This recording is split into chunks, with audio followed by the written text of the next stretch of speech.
In the last video we talked about this, but let's just make sure you get it in your notes. KC, so equilibrium constant expressions, do not include the value for solids or liquids because it doesn't make sense to talk about the concentration of a solid or a liquid because it's constant. If you take away a little bit of the solid, you take away a little bit of the volume, and it's proportional, and so don't impact the equilibrium constant, so it's not going to change the number. This is called a heterogeneous equilibrium. See example below. So we have an example down here. We got calcium carbonate solid yields calcium oxide solid plus CO2 gas. And so we'd write the equilibrium expression as products over reactants, so calcium oxide over carbon dioxide divided by calcium carbonate, and they all have coefficients of 1, so they'd have exponents to the 1. And so we leave out the solids because we just give them 1 for their value. And so our equilibrium expression is just going to be the carbon dioxide concentration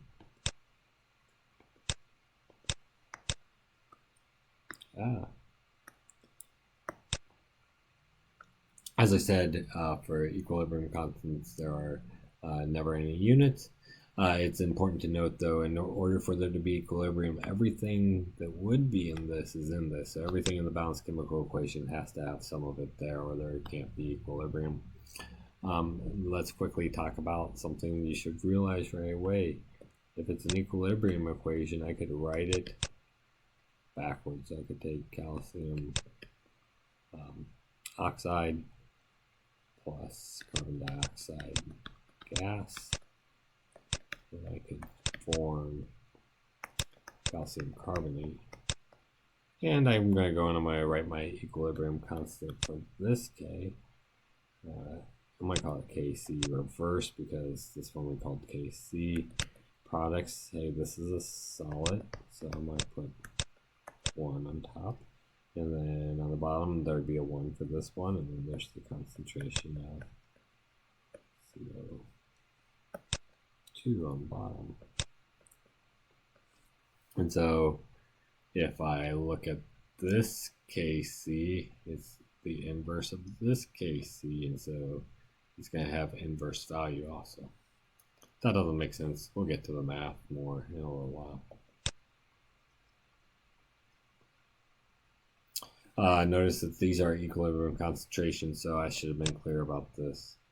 This value is for when we reach equilibrium. It's not for any random time, so it doesn't depend on how much concentration we start with. It all depends about what we're at when we get to equilibrium. So notice here they give you a couple different graphs, and they start off with different amounts, but at the same temperature when we get to equilibrium, those concentrations are the same.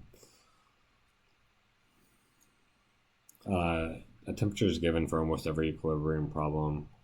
You don't really need to do anything with them most of the time.